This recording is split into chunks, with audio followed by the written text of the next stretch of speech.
ਗੱਡੀ ਜਾਵਾਂਗੇ ਸਾਹਮਣੇ ਉਹਨਾਂ ਦੇ ਡਰੇ ਹੋ ਉਹ ਕਰਾਓ ਗੱਲ ਕਿਉਂ ਨਹੀਂ ਡਰਦੇ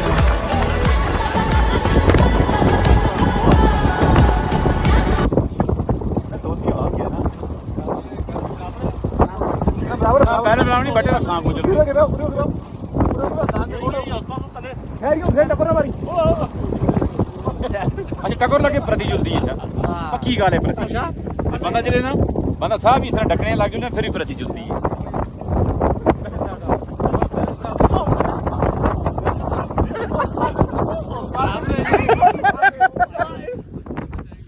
ओ बाजी हेलो और ठीक है